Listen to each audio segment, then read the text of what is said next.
Leeds, where my sister family lives. Wonderful. That's wonderful. Thank you, Glad to Kevin. hear that. Yeah. Mm.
多谢你来跟我们去。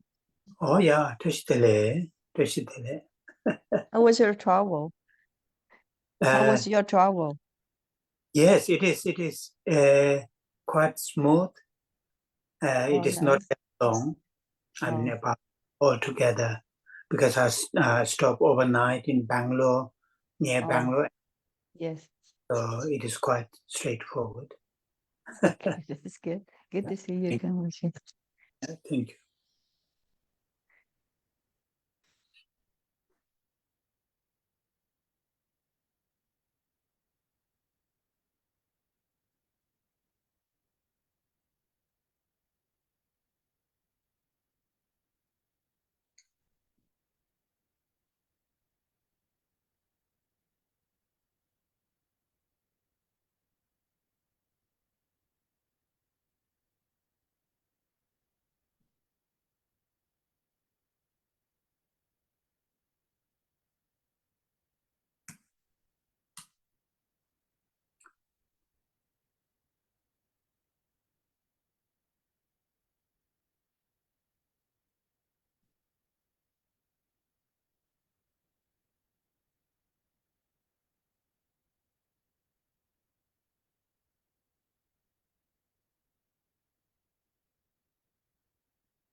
다시 내려 그거지.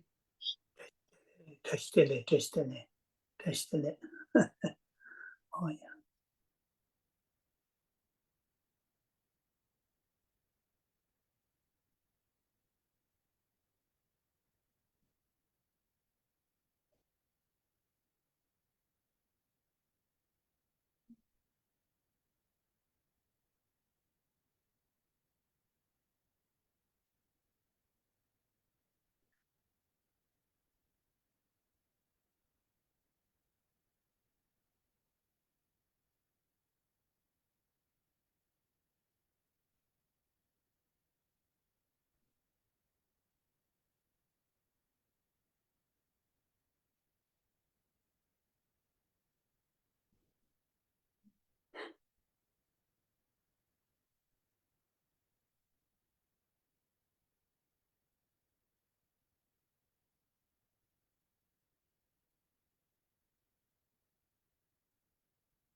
Oh yeah. My sincere greetings to everyone. And with this greeting, we are going to start our gathering. And as always, we'll start with the recitation of refuge and bodhicitta lines. By reciting these 4 lines that help us to hold the mind, sincere, strong, clear mind, taking refuge in 3 jewels, Buddha, Dharma, and Sangha. Buddha as our teacher, mentor, and Dharma as a actual means, methods to be applied in our daily lives, to be experienced within ourselves, and Sangha as our spiritual friends. And we will hold these 3 refuge, not only when you have difficult times, but all the times, regardless of different fluctuations of in our lives, regardless of those that differences, we'll hold from our heart. Buddha, Dharma, Sangha are our refuge. Refuge to help us to be free from dukkha, and particularly the origins of dukkha, that is ignorance attachment, and aversions, those three poisons. We'll also hold the altruistic awakened mind, bodhicitta, as our motivation, intention, not only during this gathering, but also in our daily lives, when we interact with the living beings, with the environment. We'll always try to interact with the refuge and the bodhicitta, the altruistic awakened mind which genuinely, sincerely cares, concerns well-beings of all living creatures, not just oneself, not just one's own loved ones. Of course, those are also important, but also it is equally important we have the attitude, the mind, thinking well-beings of all sentient beings. So in order to hold these two very precious, very useful, helpful minds, we'll say the refuge and bodhicitta lines. Trước tiên, Thầy gửi lời chào thân ái đến tất cả quý Phật tử. Và với lời chào này, chúng ta bắt đầu buổi Pháp hội ngày hôm nay. Như thường lệ, chúng ta bắt đầu bởi quy y, trì tụng câu kệ quy y và khai triển Bồ Đề Tâm, 4 dòng này, để giúp cho tâm của chúng ta giữ trạng thái tâm quy y nơi Tam Bảo, Đức Phật, Pháp và Tăng. Đức Phật như là vị Thầy, đấng chỉ đường. Pháp là những phương pháp thật sự để chúng ta có thể áp dụng trong đời sống hàng ngày, để chúng ta có thể trải nghiệm ở trong chính bản thân của mình. Và chúng ta quy y nơi Tăng đoàn là những người bạn hỗ trợ về tâm linh của mình. Và chúng ta giữ trạng thái tâm quy y nơi Tam Bảo này không những chỉ thỉnh thoảng, mà chúng ta nên giữ trong tất cả suốt những thời gian, cho dù là cuộc sống của chúng ta thăng trầm như thế nào. Chúng ta hãy quy y để mà giúp cho chúng ta thoát khỏi sự khổ và nguồn gốc của sự khổ. Và khổ và nguồn gốc của sự khổ ở đây Thầy nhắc đến đó là sự vô minh, sự dính mắc và sự sân giận, đó là tham, sân và si. Chúng ta đồng thời cũng cố gắng để giữ được tâm tỉnh thức vị tha, đó là tâm Bồ Đề. Không những chỉ một thời gian ngắn, mà chỉ trong suốt những cái thời gian sinh hoạt hàng ngày, khi chúng ta giao tiếp với những người khác, khi chúng ta giao tiếp với môi trường. Và như vậy, tâm Bồ Đề, tâm tỉnh thức vị tha này là một trạng thái tâm mà bận tâm, quan tâm đến phúc lợi của tất cả chúng sinh một cách thật là chân thật. Chúng ta quan tâm không những chỉ cho bản thân, cho những người thương của mình. Lại dĩ nhiên, quan tâm đến bản thân và người thương của mình thật quan trọng. Nhưng đồng thời, quan trọng không kém đó là chúng ta quan tâm đến phúc lợi của tất cả chúng sinh hữu tình. Và như vậy, chúng ta hãy giữ hai trạng thái tâm này trong khi trì tụng câu kệ quy y và khai triển tâm Bồ Đề.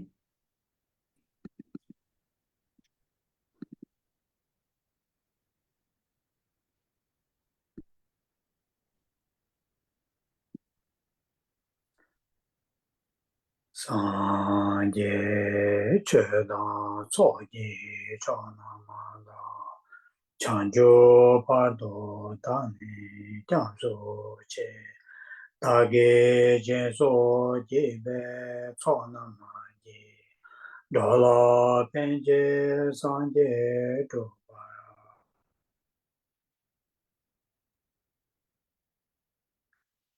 Sanje chedan tsoji chonamala chanjo pardo dani janso che dage jenso jebe chonamaji Dola penje sanje dobara.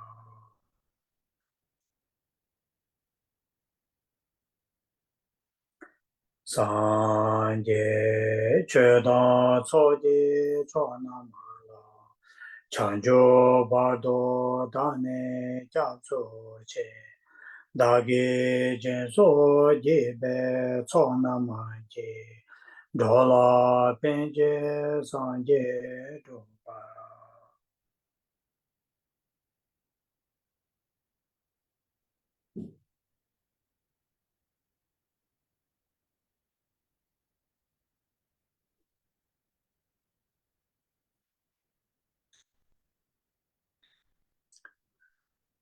With the refuge and the bodhicitta as our main motivation to join this class and also to live our lives from the morning till in the evening and also during the night while we are in a deep sleep.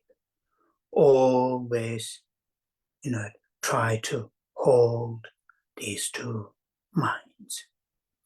And with these two minds, I will chant Buddha Amitabha mantra, Om Amitabha Re.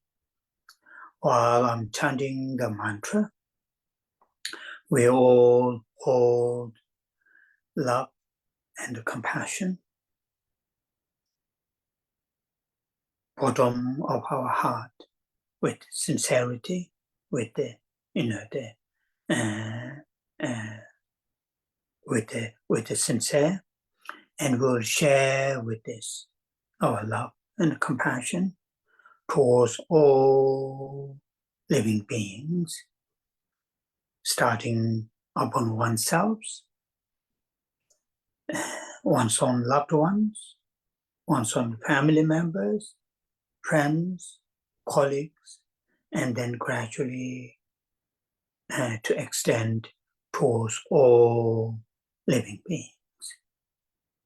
And also strongly imagine that our sincere, genuine love and compassion that we express towards all sentient beings, and that love and compassion rich towards all living beings, without any exceptions, without any discriminations.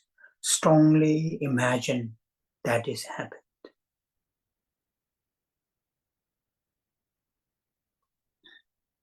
Với trạng thái tâm quy y nơi Tam Bảo và tâm Bồ Đề là động cơ chính để cho chúng ta tham dự nghe thuyết pháp ngày hôm nay, và đồng thời cũng là hai trạng thái tâm để chúng ta sống cuộc đời của chúng ta từ buổi sáng đến buổi tối, và ngay cả khi chúng ta đang trong giấc ngủ say. Chúng ta luôn luôn giữ hai trạng thái tâm này, và với trạng thái tâm này chúng ta bắt đầu cùng trì tụng với thầy câu mật chú của Đức Phật A Di Đà Om Amidewa Shri. Trong khi chúng ta trì tụng, quý Phật tử hãy giữ lòng từ ái và bi mẫn từ tận trong tim của mình. Với sự chân thật, chúng ta bày tỏ để chia sẻ lòng từ ái và bi mẫn này đối với tất cả chúng sinh hữu tình, bắt đầu từ chính bản thân của mình, đến những người thương, đến gia đình, bạn bè, đồng nghiệp, và từ từ nới rộng ra đối với tất cả chúng sinh.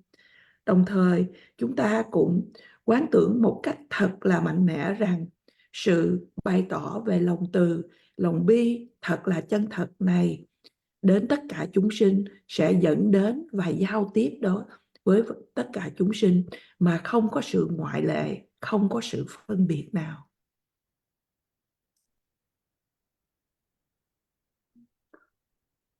Om Amidewa Om Amidewa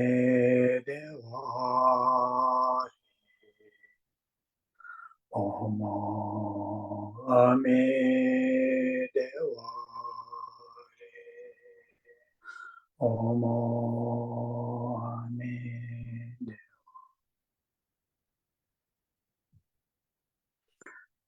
Omo Ame Dewa Re.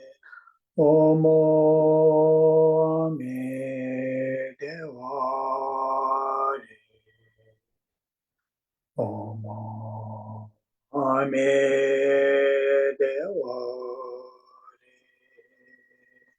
Omo Ame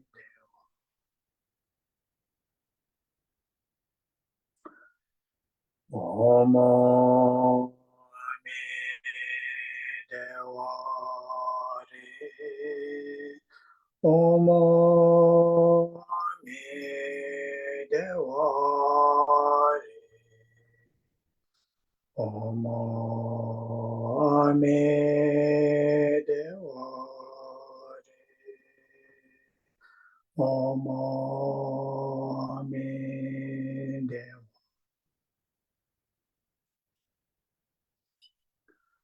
Omo Ame Dewa Re. Omo Ame Dewa Re. Omo Ame Dewa Re.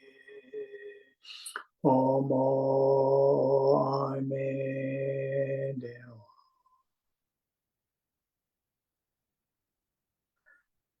Omo Ame Dewa Re. Omo Ame Dewa Re. Omo Ame Dewa Re. Omo Ame Dewa.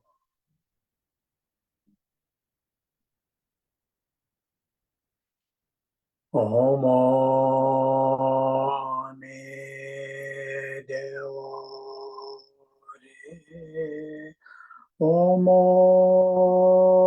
Ame Dewa Re. Omo Ame Dewa Re. Omo Ame Dewa.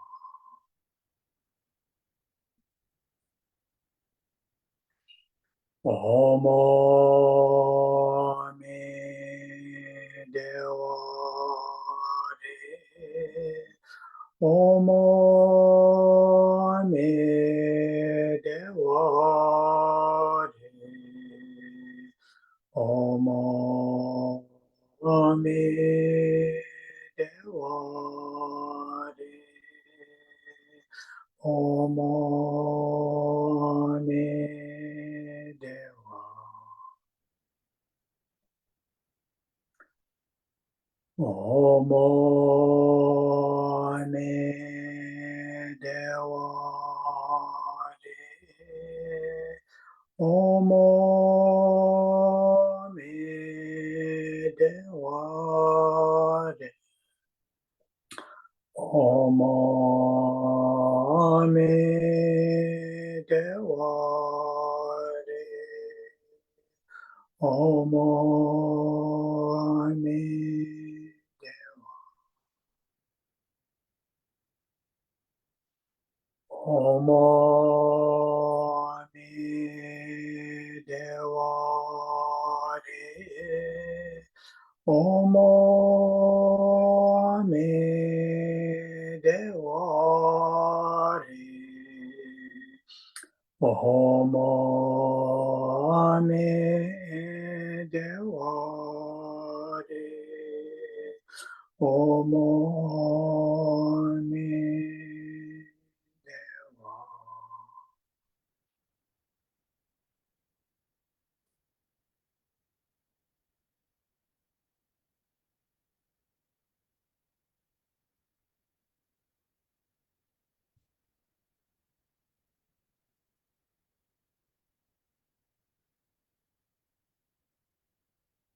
Oh yeah.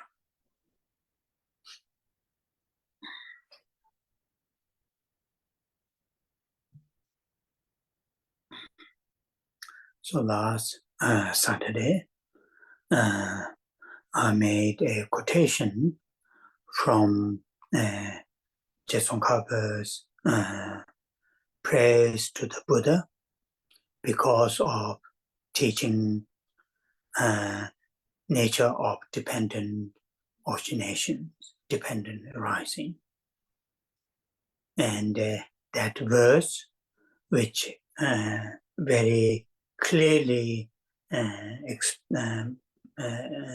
mentioned our realization, our understanding of dependent origination, that all things and events are existed dependent on each others, not some kind of independently or inherently like that. And that verse clearly stated our understanding, our realization of nature of dependent originations of all things and events will eradicate the root of our suffering, which is ignorance. And as I mentioned, that statement is very, very, the important statement for us to remember, because normally when we talk about, what is the tool or what is the instrument that to eradicate ignorance from our mental continuum, the ignorance which is the root of our sufferings. Normally, in general statement is the realization of selflessness, or come in Mahayana teachings, the realization of emptiness, shunyata. This one, as I mentioned the last Saturday, some of the great Indian masters also have mentioned realization of emptiness or selflessness, and the realization of the nature of dependent originations. These two realizations are equal path that to eradicate the root of suffering, which is ignorance. So try to remember that, try to recall that, and see how much we can understand our existence, the things and events around us, not only externally, but also internally, our thoughts, emotions, memories, feelings, all those. In fact, every existence is dependently risen or dependently originated.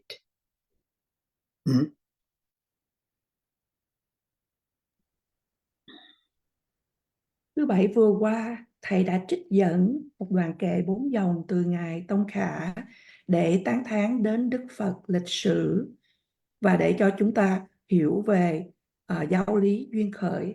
Và đoạn kệ này nói rằng: cõi thế gian này có bao suy thoái, hết thảy đều từ gốc rễ vô minh. Đức Phật dạy rằng bất kể là ai, chứng được duyên sinh là dẹp được cả. Và ở đây đoạn kệ này nói rằng tất cả mọi sự vật và sự kiện hiện hữu tùy thuộc lẫn nhau.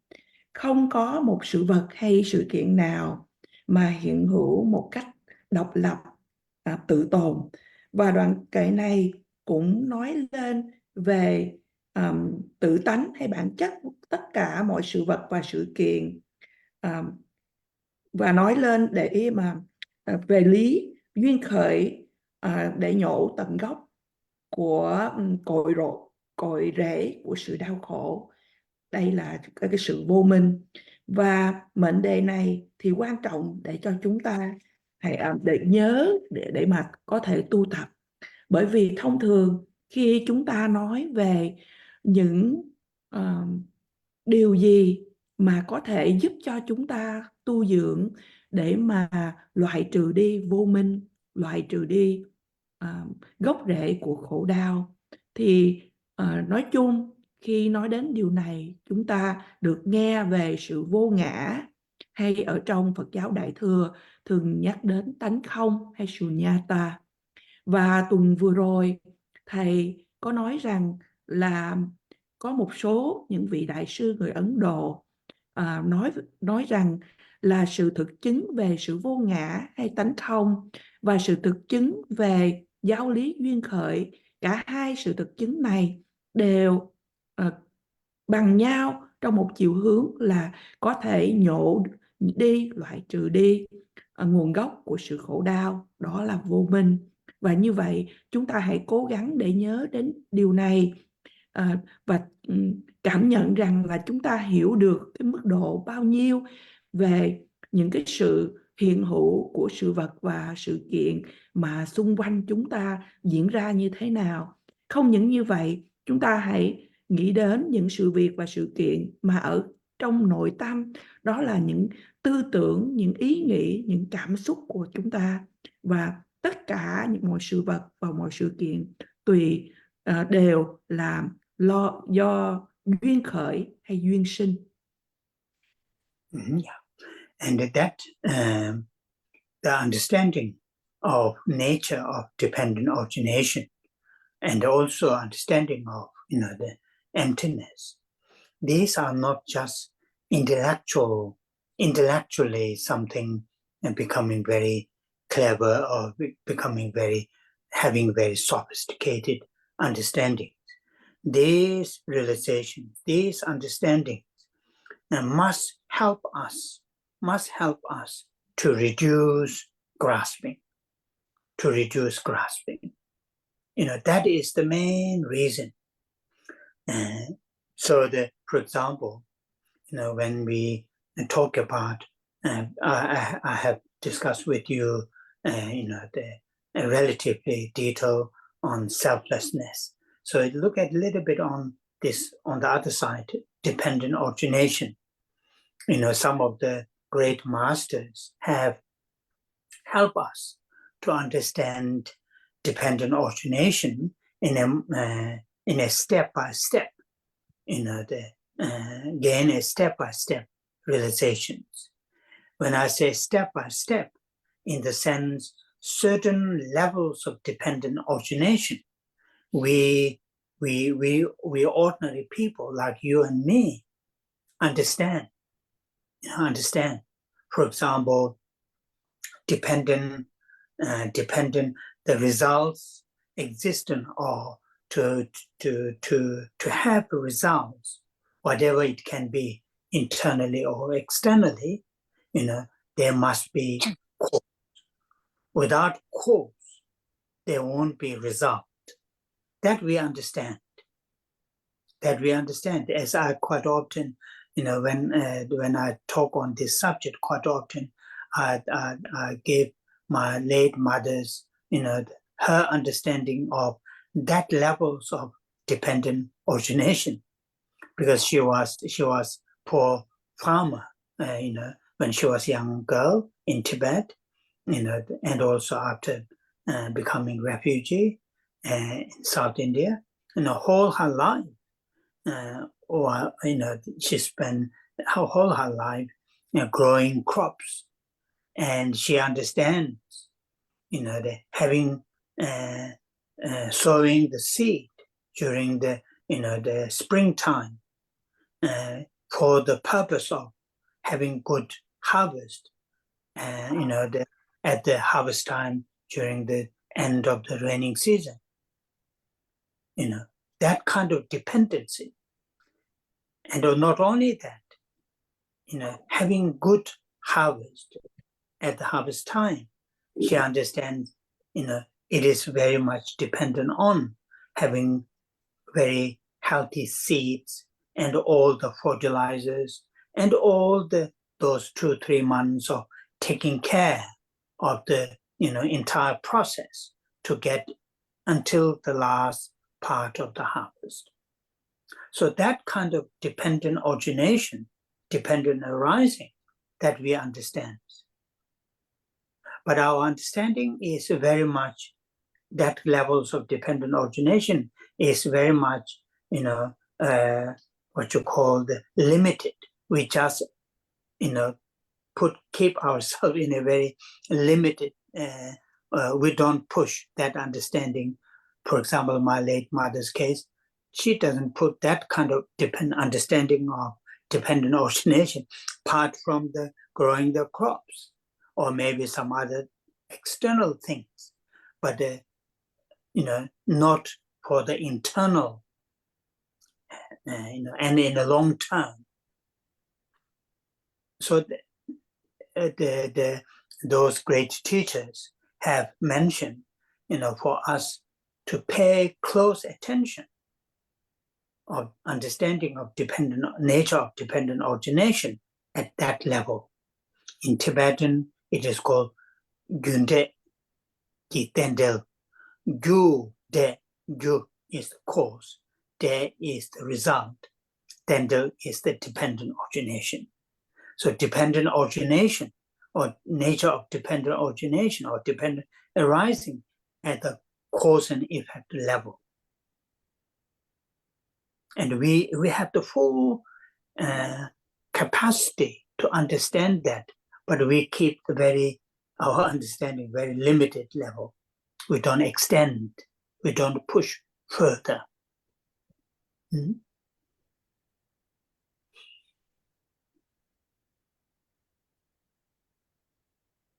Sự hiểu biết về giáo lý duyên khởi và về tự tánh của tánh không.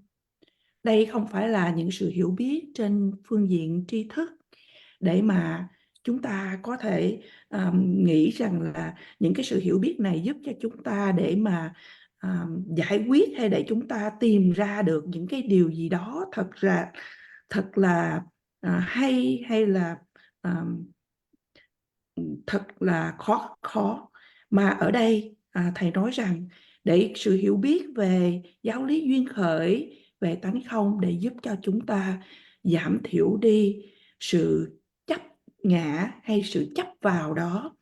Ví dụ như khi thầy nói về sự vô ngã hay là giáo lý duyên khởi thì có một số vị thầy sẽ giúp cho chúng ta hiểu được về giáo lý duyên khởi mỗi từng bước một.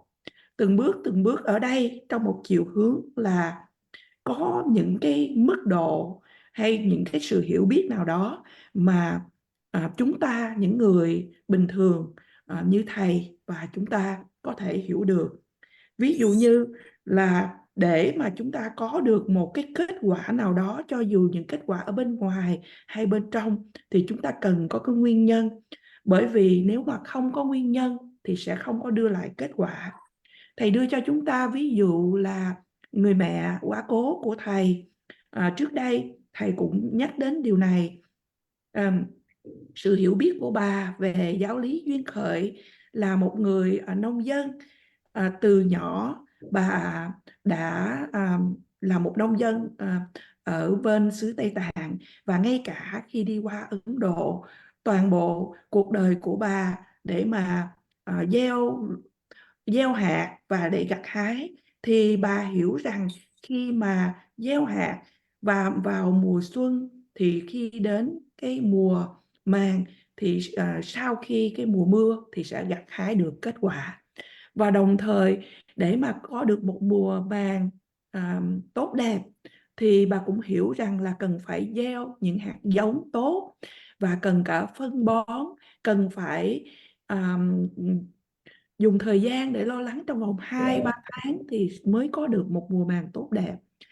Nhưng mà cái sự hiểu biết, mức từng hiểu biết của chúng ta trên lý duyên khởi này thì cũng rất là giới hạn. Chúng ta chỉ hiểu đến mức độ như vậy mà chúng ta phải dùng là chúng ta không có đẩy cái sự hiểu biết của chúng ta xa hơn. Cũng giống như bà mẹ của thầy đã không đẩy để mà ví dụ như là kiến thức nhiều hơn để làm sao mà có thể gieo trồng được nhiều hơn, hay là để có những cái kết quả lâu dài hơn. Thì các bậc thầy vĩ đại đã nói cho chúng ta là chúng ta nên để ý hay là trau dồi tu tập nhiều hơn về giáo lý duyên khởi này. Trong tiếng Tây Tạng, thầy dùng từ là gu tre tentrel. Gu ở đây là nhân, tre là kết quả, và tentrel là tùy thuộc. Thì tùy thuộc vào nhân quả. Thì ở đây nói đến là chúng ta có cái khả năng để mà hiểu được cái giáo lý duyên khởi hay là giáo lý duyên sinh này là tùy thuộc vào nhân quả. Chúng ta có khả năng để hiểu đi xa hơn, đẩy cho mình để có kiến thức, sự hiểu biết sâu xa hơn, nhưng mà chúng ta đã không làm như vậy. Oh, yeah. So when we pay attention, that levels, that nature of dependent origination at that level, the level of cause and effect, dependent arising or dependent origination, that will lead us to understand, one of the most important teachings that Buddha had given, that is, law of cause and effect, karma, karma. Of course, law of cause and effect, karma, is very much focused on the internal, that the cause and effect, which has a close connection to our feelings, to our experiences, to our lives, not only right here and now, to coming years, decades, and also, after this life. Or when we look at to extend to the past, some of the past, our the actions or the the actions or karmas which has effects to right here and now. So that kind of the understanding of dependent origination and this teaching is very, very what you call helpful to gain conviction on law of cause and effect. When we gain conviction on law of cause and effect, that means our actions, actions of our body, speech, and mind, individually and collectively. These actions,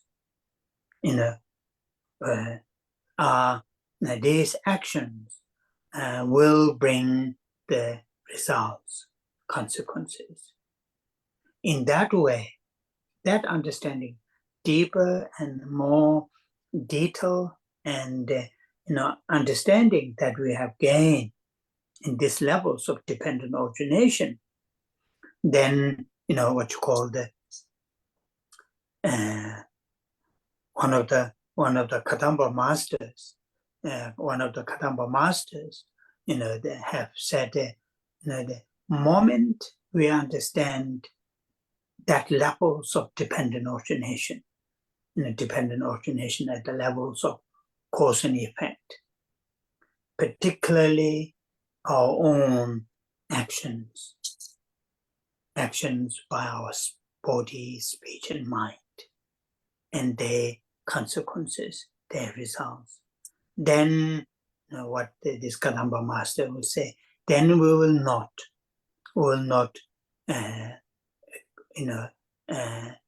at least intentionally will not cause harms to others. will our actions of the body, speech, and mind will be very much towards virtues, wholesome. Why? Because we gain the understanding of dependent origination, the causes are created, results are definite, and that understanding will then bring us this sense of certainty in the both cases, acting unwholesome as well as acting wholesome.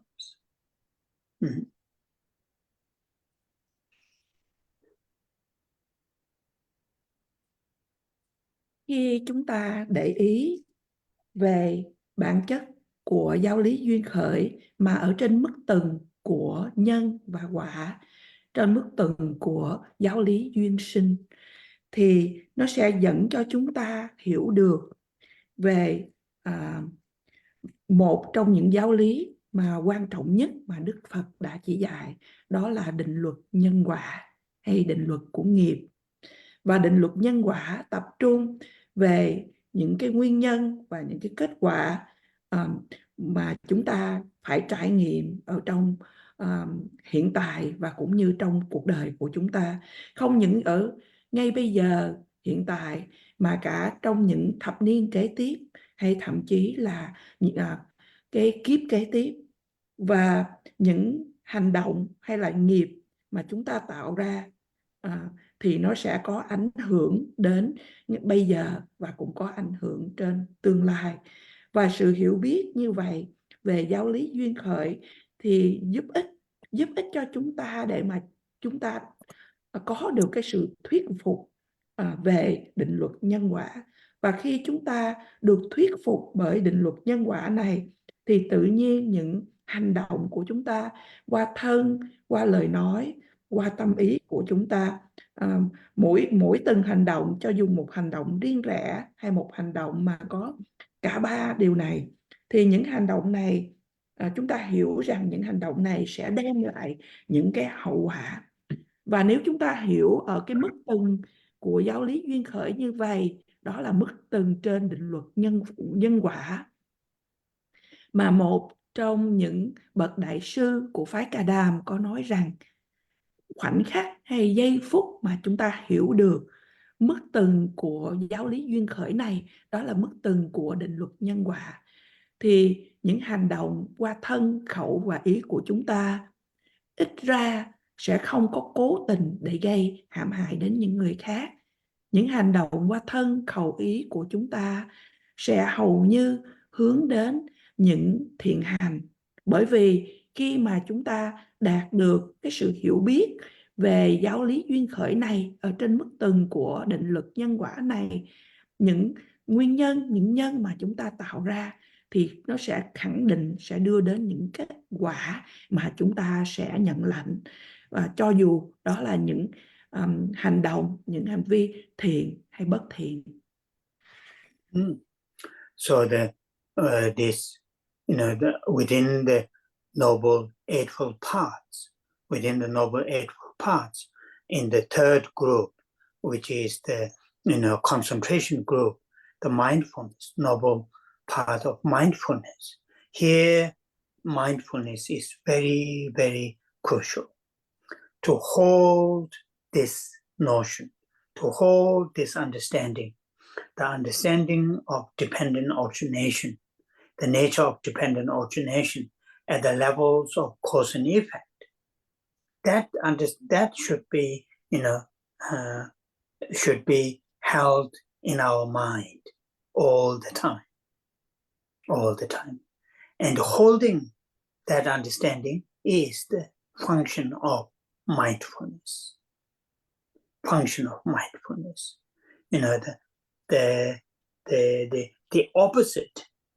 The opposite of mindfulness is in Tibetan jenge, forgetfulness. When we forget, forgetfulness, jenge, jeba, temba, remembering or mindful, jeba, forgot or forgetfulness. So there are levels. This levels of dependent origination, which is the levels of causal dependent origination. If we push that under current limited understanding, it doesn't need that much explanations or teachings. Simply apply the same logic, same reason that we apply in our, as I gave you example, my late mother's understanding of, having good harvest. And it is exactly the same. That kind of reasoning, that kind of logic should be applied to all the other things which is happening in our daily lives, including, for example, the few weeks ago when I was in India, weather was very, very, very hot, and one afternoon I went for a walk, and with one of my friends, and middle of the walk we got rest under a tree shade. At the beginning, there was no breeze or wind, but the shade was very, very helpful to get a little bit cool. But then suddenly get very pleasant breeze or wind, very pleasant. So that me and my friends to experience that very the pleasant cool wind at the middle of that very, very hot the afternoon heat. That is also me and my friends experiencing that is also result of some of our karma. It is not accidentally me and my friends experience that very pleasant cool wind. But normally we don't pay that much attention. We don't pay that much attention. For example, when I arrived here at Heathrow Airport, some of my friends, the long-term friends, they came to welcome me. And we had a delicious tea, English tea, and some, small pieces of cake at the airport, one of those cafes, and we had a great chat. So that is also having that kind of, it is also, karmic result. But normally I don't pay that much attention. So in reality, each and every experiences that I have, pleasant or unpleasant, short or long, they all are result of some of my past actions. I may not realize very detailedly, very precisely which is which, but that is the fact. And that levels of dependent origination, understanding of dependent origination, we have the ability to understand, but we don't push, in our daily lives, only at certain levels. One of that point that I tease to my friends when I was leading classes in the UK before becoming an abbot is, most, I'm sure I've shared with you before, most thinking process in the decision, in important decision, and make lots of calculations and make lots of rational thinking is the finding the right company which will give you the right mortgage, to buy a flat or houses, or say the insurance. That's what we pay lots of attention.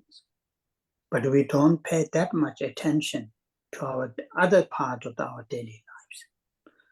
So my point here is mindfulness.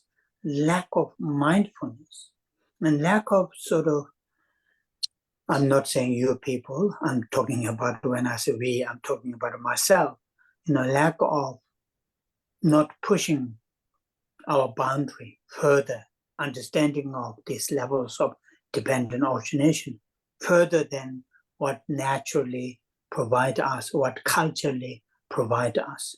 And that's what we need to do here in this kind of gathering and this kind of reflection, and to need to extend, and particularly, our inner world, dependent on the inner world. I'm talking about law of cause and effect, karma. That is dependent origination, level of cause and effect.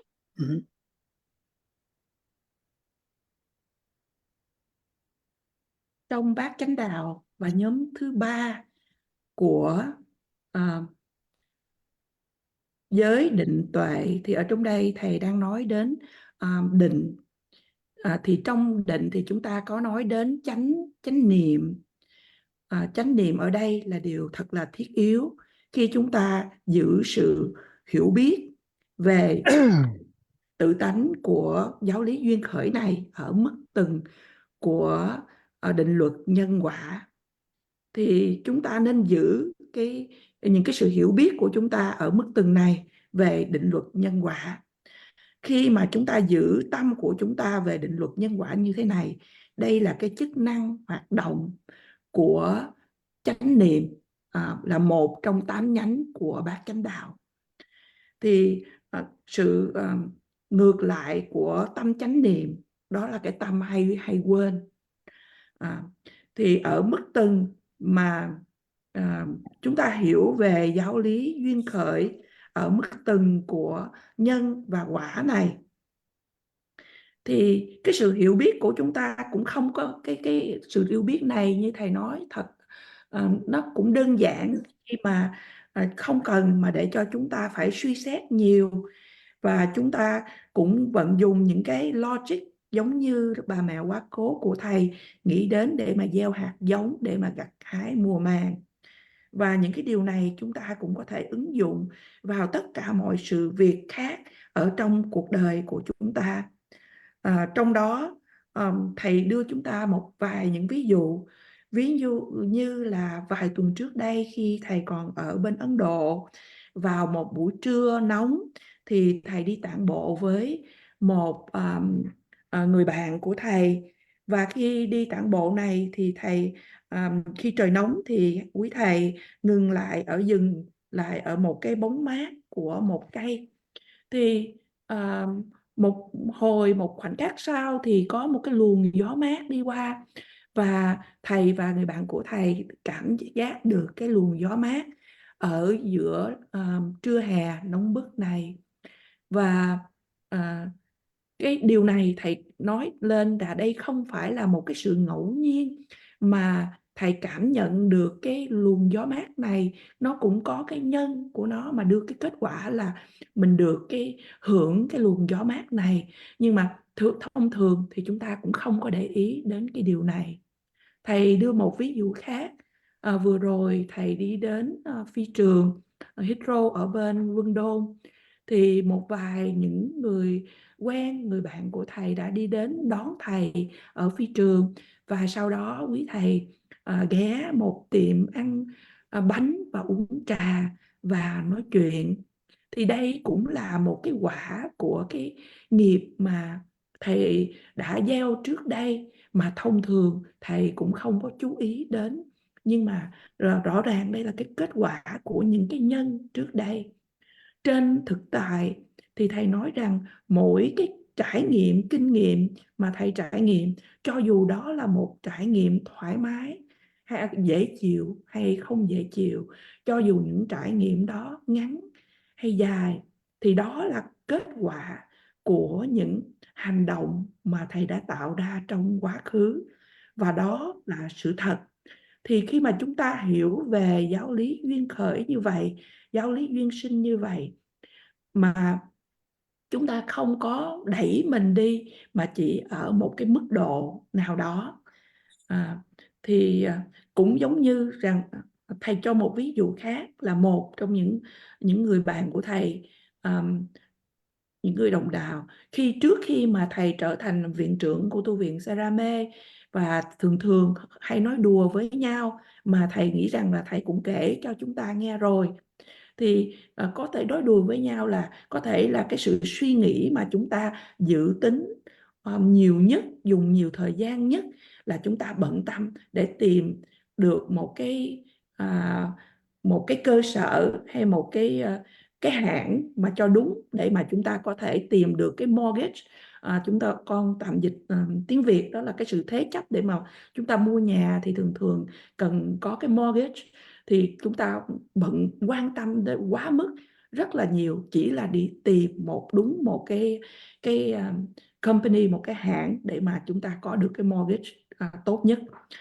Và như vậy, nếu mà để nói lên rằng là thông thường chúng ta chỉ hiểu về giáo lý duyên khởi ở một mức độ nào đó, nhưng mà chúng ta thiếu cái sự đẩy cho mình rèn luyện, để mà chúng ta thầy nói là những cái giới hạn của chúng ta về cái sự hiểu biết về giáo lý duyên khởi, chúng ta nên đẩy nó xa hơn. Và những cái buổi thuyết pháp mà hay chúng ta được tụ lại để mà nghe pháp, để chúng ta có thể phân tích, để chúng ta có thể nới rộng hơn về sự hiểu biết về thế giới nội tâm của mình. Ở đây thầy nói đến thế giới nội tâm, đó là chúng ta để hiểu biết sâu hơn về định luật nhân quả, định luật của nghiệp, hay về giáo lý duyên khởi. Oh yeah. The point here is, if we think,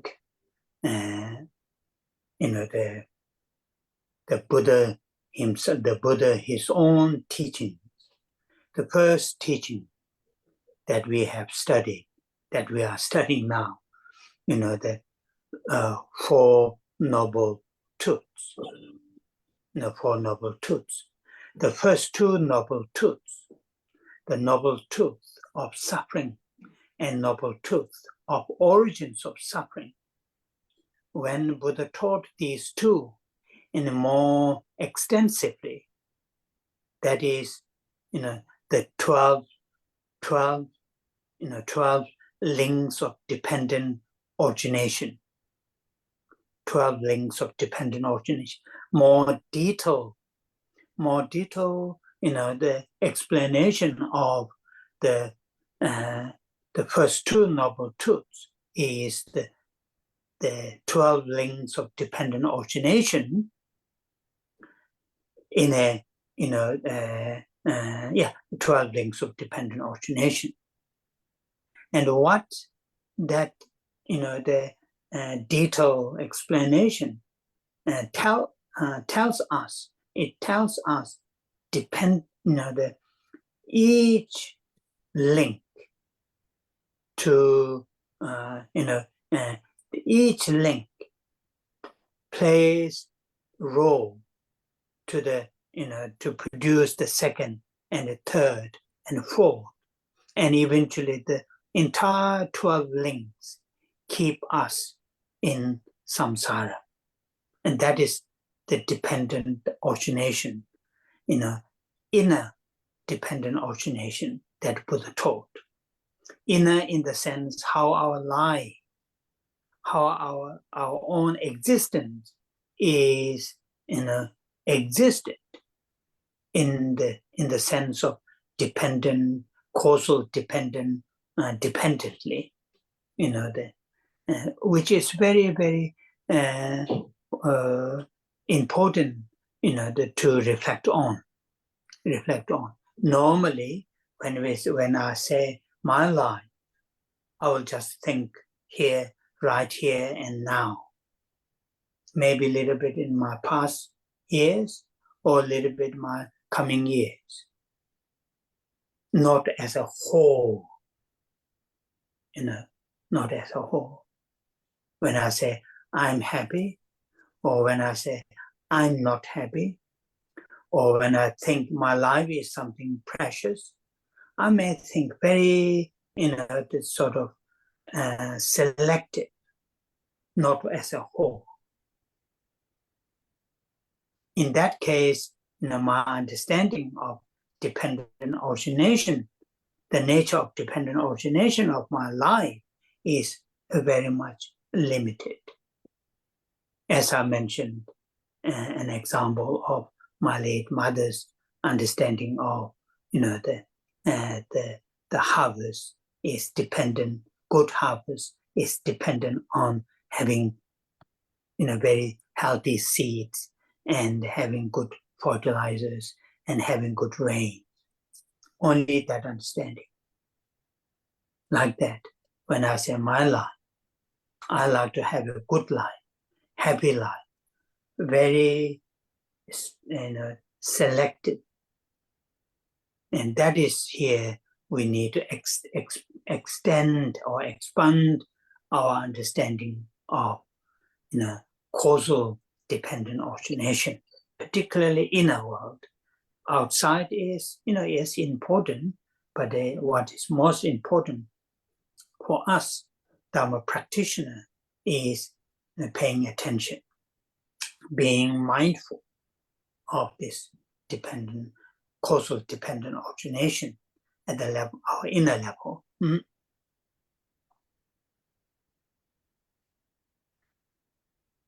Điểm ở đây rằng nếu chúng ta nghĩ về giáo lý của Đức Phật, và giáo lý đầu tiên mà chúng ta đang học ở đây trong bài kinh này, đó là nói đến về tứ diệu đế.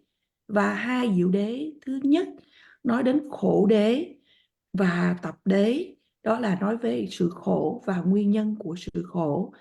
Và khi Đức Phật nói về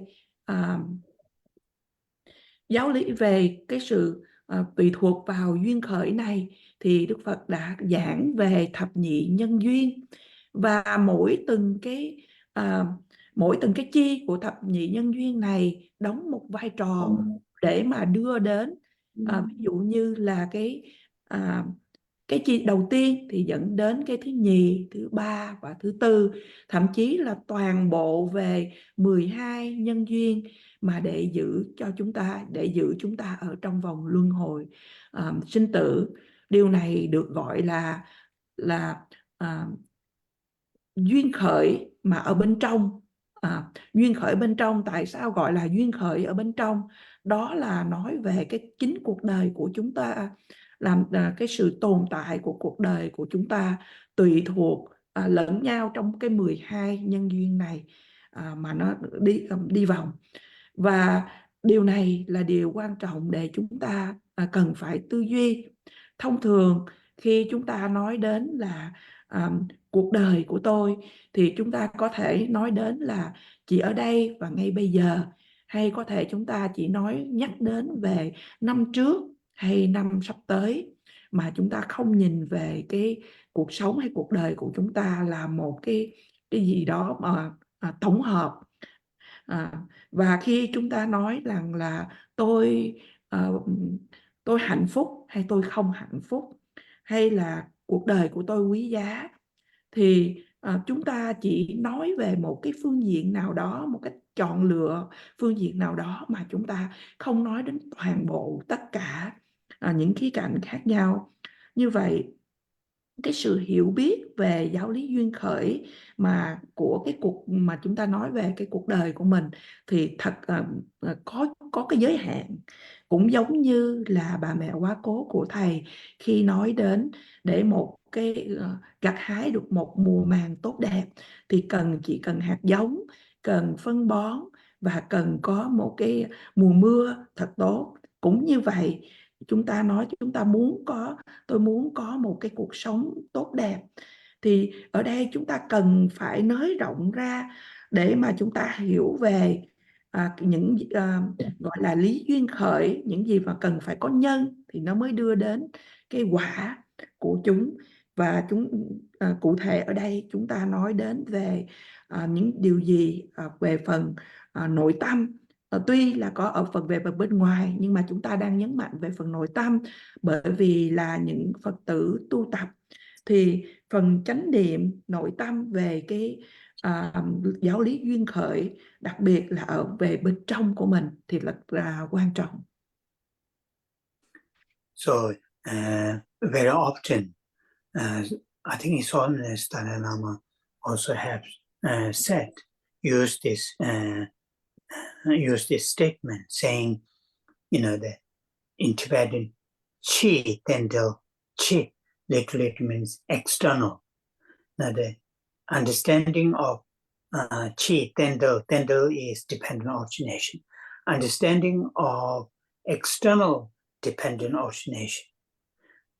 Understanding of external dependent origination, it means the outside, the things in events, they evolve, they carry on, they continue, they sort of come into being, come into existence, and they come into, the non-existent. This all are dependent on each other, on each other.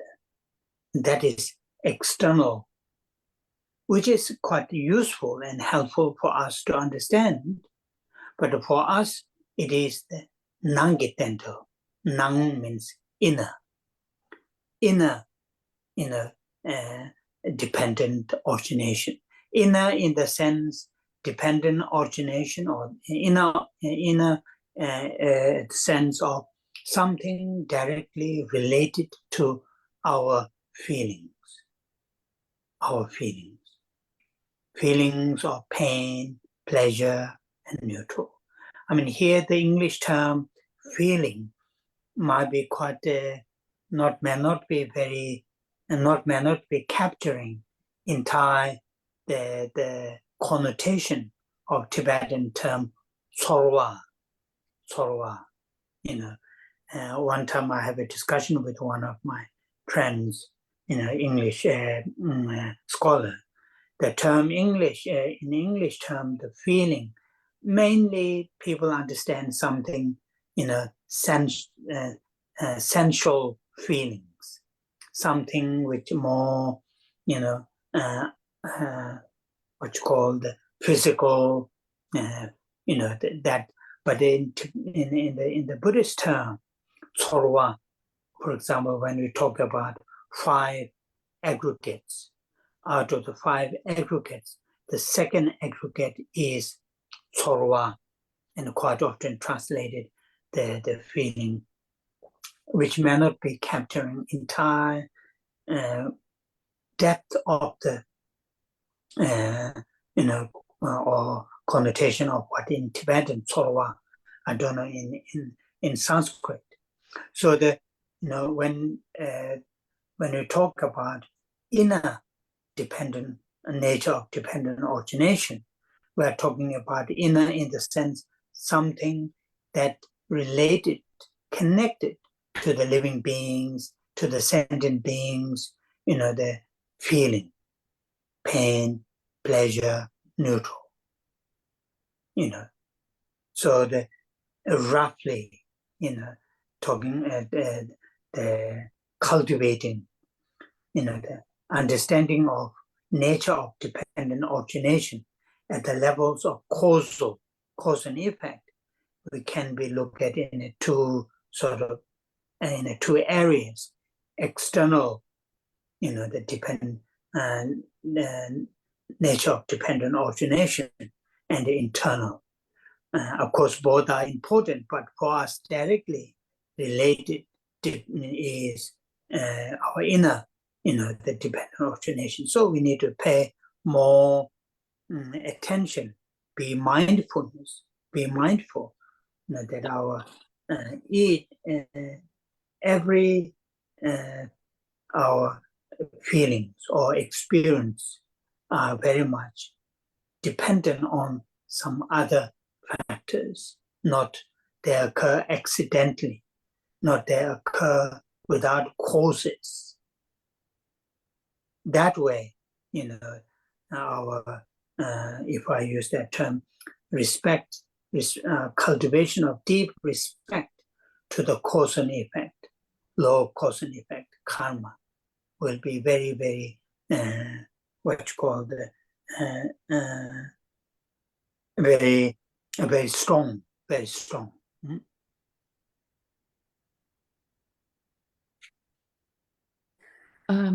Đức Đạt Lai Lạt Ma rất thường nói đến cái mệnh đề này, và từ mà thầy dùng đó là chi tendril. Chi là ở bên ngoài, những cái yếu tố ở bên ngoài, và tendril một lần nữa đó là cái sự tùy thuộc ở bên ngoài. Chúng ta đang nói đến là giáo lý duyên khởi mà nói đến ở bên ngoài. Ví dụ như là chúng ta nói đến những sự việc và sự kiện mà nó có đủ nhân duyên để nó hợp thành, hay là cũng có duyên để mà tan rã và không còn hiện hữu nữa, thì những yếu tố này tùy thuộc vào lẫn nhau.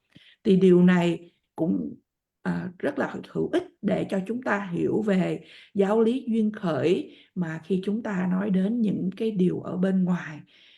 Và khi chúng ta nói đến năng chi tendril, năng là ở bên trong, và tendril một lần nữa đó là sự tùy thuộc vào duyên khởi mà chúng ta đang nói về ở phía nội tâm, trong một chiều hướng rằng liên quan đến những cái cảm giác của chúng ta, những cảm giác đau đớn hay những cảm giác dễ chịu.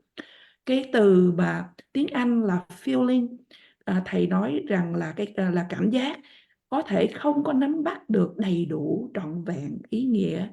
Từ sowa là bằng từ tiếng Tây Tạng. Thì thầy cũng có nói đến, có một lần thì thầy cũng có cái sự thảo luận với một học giả bạn của thầy về cái từ feeling hay sowa này, mà trong cái thuật ngữ Phật giáo, từ sowa được dùng khi mà chúng ta nghe nói đến 5 uẩn. Thì cái uẩn thứ nhì đó là thọ uẩn, hay là những cái cảm giác mà thông thường thì nói đến là cảm giác, hay là những cảm giác mà qua giác quan vật lý và các giác. Thì thầy nói là có thể không nắm bắt được toàn bộ ý nghĩa của cái từ mà nói đến cảm giác hay sowa hay thọ uẩn này. Thì khi chúng ta nói về giáo lý duyên khởi mà bên trong, đó là những cái điều gì đó liên hệ đến con người, đến chúng sinh. Có nghĩa chúng ta nói đến những cảm giác về đau đớn, hay những cảm giác dễ chịu, hay thậm chí những cảm giác trung tính. Và hiểu về giáo lý duyên khởi ở mức độ của nhân và quả này, thì chúng ta nên hiểu ở trên 2 mức tầng. Một là giáo lý duyên khởi liên quan đến bên ngoài, thế giới bên ngoài, và giáo lý duyên khởi liên quan đến thế giới ở bên trong. Và như vậy chúng ta cần chú ý, quan tâm đến những cái cảm xúc của chúng ta, bởi vì những cái cảm xúc này nó cũng lệ thuộc vào những nhân và duyên khác nhau, chứ nó không phải là nó hiện hữu một cách ngẫu nhiên mà không có nguyên nhân. Và như vậy chúng ta nên có cái sự thầy dùng là cái sự ngưỡng mộ sâu sắc với định luật nhân quả hay định luật của nghiệp. Oh yeah. Then little bit at the different level of nature of dependent origination, which is in Tibetan it is called chadang chajin. Chadang chajin. Chadang chajin, it means whole and part. Whole and part. For example, a very classically, the analogy is used, every part of the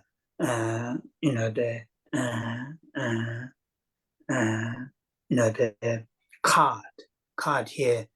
I'm talking about that in the ancient time, or we can use the modern, that every part of the our card whatever wheel, or the whatever in that whole as a part. Every part is dependent as a whole, and the whole as a car is also dependent on every small parts of the building blocks of the car. That kind of dependent alternation. Chadam, Chajin. Cha is those parts. Chajin is that whole as a car, whatever car that you're driving. And, the part as an individual building blocks of the car. The four wheels, steering wheel, all the engine, and all the small parts. And these two really, as a whole, as a car, it depends on these bits, building blocks of the car, Chadam, Chajin. Or in more abstract case, which quite often works in our daily lives, in our everyday conversation, and everyday to make sense. For example, a very classical example is given, a person who is on the other side of the river. He or she points to the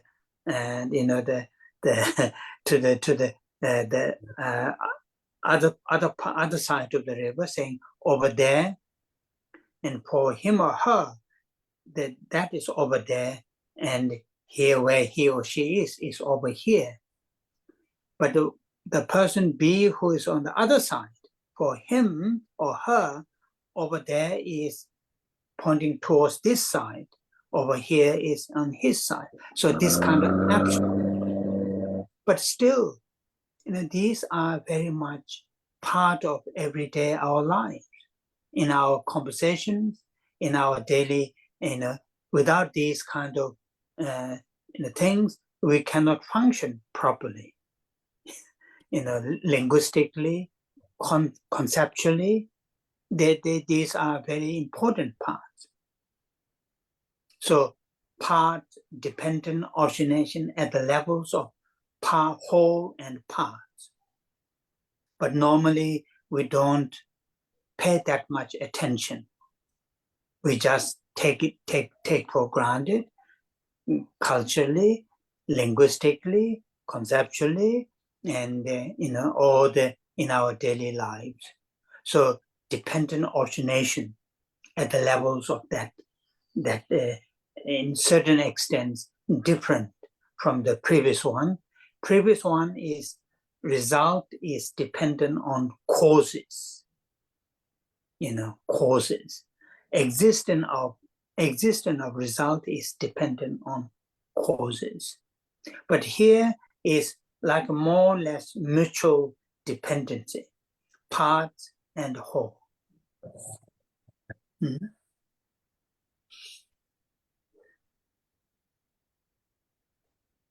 Một điều ở một mức từng khác hay một cách khác để chúng ta hiểu về giáo lý duyên khởi, đó là từ tiếng Tây Tạng nói rằng cha tăng cha chen.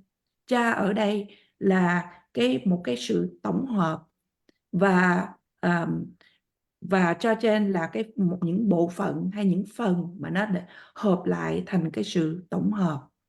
Và một sự tương tự mà rất là phổ thông mà chúng ta thường nghe, đó là nói về một chiếc xe hơi. Thì xe hơi là do rất là nhiều những bộ phận mà hợp thành. Ví dụ như là chúng ta nói đến 4 bánh xe, nói đến máy xe, nói đến là cái tay lái của xe, vân vân, và rất là nhiều những bộ phận khác để hợp thành cái mà chúng ta gọi rằng là một cái xe. Như vậy là cái sự tổng hợp của cái gọi là cái xe tùy thuộc vào những bộ phận khác nhau mà ráp thành gọi là cái xe. Và thầy giảng cho chúng ta một cái ví dụ mà trừu tượng hơn, đó là khi nói đến thí dụ như ở một dòng sông mà ngăn kia, thì chúng ta đang nói là một cái người đứng ở bên đây dòng sông, thì chúng ta nói là tôi đang ở bên đây, và chỉ qua bên kia dòng sông thì nói là người kia ở bên kia dòng sông, và ngược lại cái người mà ở bên kia dòng sông lại nói cái chỗ mà cái người đó đang đứng là tôi ở bên đây dòng sông, mà lại chỉ qua chúng ta và nói cái người kia ở bên kia dòng sông. Và như vậy ở đây là khi thầy dùng cái nói là đó là chúng ta chỉ diễn đạt bằng những cái theo tập tục hay là theo từ ngữ, mà không có những cái sự diễn đạt này thì chúng ta không có thể mà mô tả hay hoạt động được là giống như bên đây hay bên kia. Cũng như vậy, chúng ta đang nói về những cái thành phần để hợp thành, hay là chúng ta đang nói đến cái sự toàn bộ. Nhưng mà thông thường thì chúng ta không có để ý đến những cái chi tiết này, bởi vì chúng ta theo thói quen, theo tập tục, theo những cái từ ngữ để mà diễn đạt. Và như vậy đây là một cái cách thức khác nữa, để một cái bức tường khác để cho chúng ta nhìn về giáo lý của duyên khởi. Trước đây thì thầy nói đến cho chúng ta là những cái kết quả mà đang hiện hữu thì là tùy thuộc vào những cái nhân mà đã tạo ra. Và bây giờ thầy giảng cho chúng ta ở cái khía cạnh của bức tường định luật nhân quả, mà về những thành phần hợp lại và là một cái tổng hợp. Thì thành phần hợp lại và tổng hợp ở đây là cũng tùy thuộc vào lẫn nhau. Oh, yeah. So, as I started to suggest you, we are not here something just intellectually to make ourselves very clever.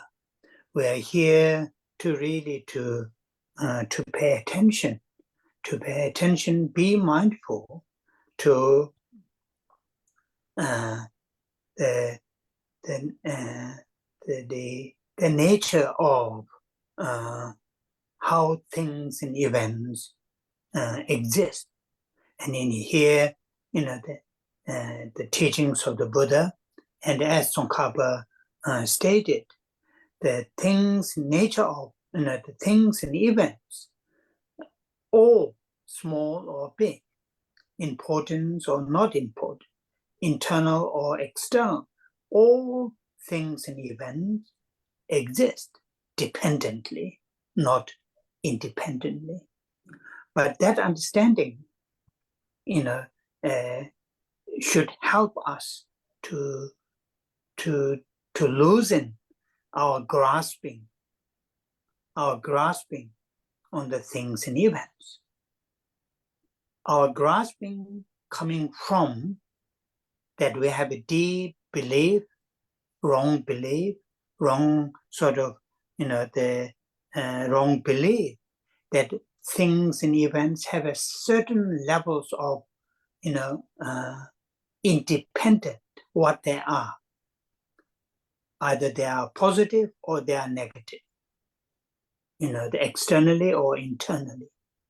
And that levels of believing there's some kind of core as a independent, as a some static, inherent as a positive, or as a negative. And that, grasping from that kind of deep belief then creates snowballs, either attachment or hatred, and that snowballing to those two areas then creates lots of things. So in here, the point what I made today is understanding of dependent origination is very, very powerful in terms of to eradicate that kind of levels of ignorance. And Buddhist masters have, skillfully explained dependent origination at the three levels. Levels of causal dependency, and the levels of whole and parts, which we have briefly discussed today. And the next Saturday, I would like to look at the third levels, which is normally considered, explained as the subtlest levels of dependent origination.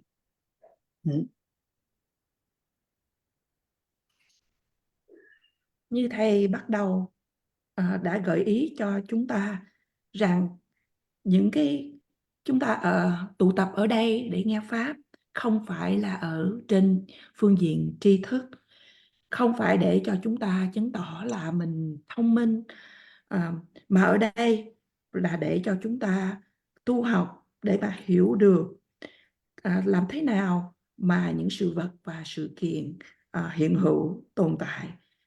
Và ở đây với giáo lý của Đức Phật mà Ngài Tông Khả đã đề ra rằng là tất cả những sự vật và sự kiện, cho dù là nhỏ hay lớn, ở bên trong hay bên ngoài, quan trọng hay không quan trọng, đều hiện hữu tùy thuộc lẫn nhau, không có hiện hữu một cách độc lập. Và với cái sự hiểu biết này, nó sẽ làm cho chúng ta giảm đi cái sự chấp vào những sự vật và những sự kiện. Chúng ta có những cái sự tin tưởng một cách rất là sâu đậm, mà những cái sự tin tưởng này thầy nói rằng là những cái sự tin tưởng sai lầm về cái sự hiện hữu của sự việc và sự kiện. Ở một mức tầng nào đó chúng ta tin vào là cái sự việc và sự kiện hiện hữu một cách độc lập, cho dù là những sự việc đó là tích cực hay là tiêu cực. Và cái sự tin tưởng này, tin tưởng rằng là những sự việc sự kiện hiện hữu một cách độc lập này, thì nó đưa đến cho chúng ta cái sự dính mắc hay luyến ái, hay nó cũng sẽ đưa đến cho chúng ta cái sự sân giận. Và từ hai cái trạng thái tâm dính mắc hay là tham và cái sự sân giận này sẽ đưa đến cho chúng ta rất là nhiều những vấn đề. Điểm mà thầy muốn giảng cho chúng ta hôm nay là để cho chúng ta hiểu về giáo lý của duyên khởi, để mà loại trừ được đi cái mức tầng của sự vô minh này. Các bậc đại sư đã giảng cho chúng ta về giáo lý duyên khởi ở trên 3 mức tầng. Mức tầng thứ nhất đó là về định luật nhân quả. Mức tầng thứ hai đó là về cái sự tổng hợp và những bộ phận, những phần để mà hợp thành. Và tuần tới thầy sẽ giảng cho chúng ta ở mức tầng thứ ba, đó là duyên khởi mà ở mức tầng vi tế nhất. Oh yeah. So we'll say the 21 Tara prayers and the long life and dedication in long life. Và bây giờ chúng ta cầu nguyện tán thán đến 21 vị độ mẫu, cũng như cầu nguyện hồi hướng và cầu nguyện trường thọ đến Đức Đạt Lai Lạt Ma. Om Jesu Ma Pama Doma La Cha Se Chanze Doma Nyoma Pa Mo Chene Keche Lo Dan Dama Chigen Songwe Chuji She Ji Kesa Chewa Leni Jom Chanze Dongge Dao Agun Do Kanwa Jene Zibe Shem Kama Dongda Choba Namanji Rabto Chewe Rambaram Chanze Senwe Chone Je Peme Chane Nambara Jem Jemba Zundu Kato Shewa Saba Samden Chuyunyem Chanze Tishin Shebe Zodo Taye Nambara Jawa Chem Malu Paro Jemba Tobe Jawe Seji Shindo Dem Chanze Do Dara Hong Yege De Da Choda Namga Gam Jide Dombo Shabye Nende Leba Meba Boba Nem Chanze Jajin Mela Changba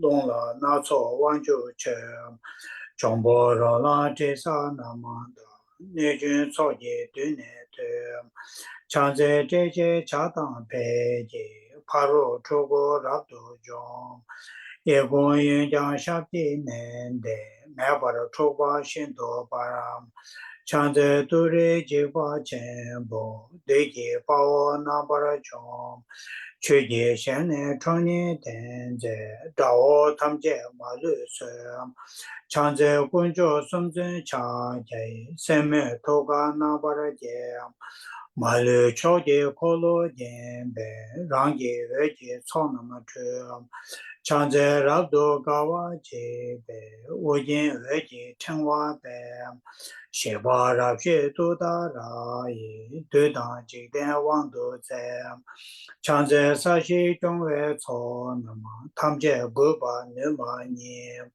常年夜晚一个红给碰把他们家那把儿着了，常在大学东部眼把他们家新多把了，那边这年二把门大把的新多那个在，常在工作深圳茶的，三门头个那把的街，三门头个那把的街嘛，也将用我们国内个在也不能那把它叫，常在上学我那茶的，特别内情小电动，常年正在一个红的，人把东部那么个，常在代码干嘛些嘛，两人担心9年，说话我们大洋大的，地方全部讲8年。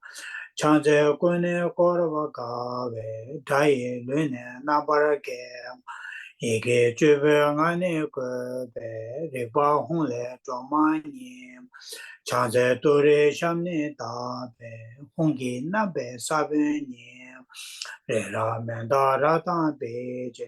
这点送那一万年，常在那一做一那呗，热大大件抢那那，大了你就配件一个，对那么6、8年三，常在那一装那么个不，他当面记得。 国内国家高啊级的，最大没那么283，常在你妈到啊级呗，今年报了223，还让你就多大了，许多差不多人来噻，常在天年送那么个呗，学外土大养大的。 对大让了女军操，那么将把多的让少年，在原我的对把的当常在外面，你说咋去？长久生着人不切，马杰把那么的就去。 爹吧娘吧妹吧呀，空呢空都陪我了，康里拉喂过喂心干嘛的，偏当的我马路中喂呢，今日谁往边真家做耶？ 下边谁的把都等着了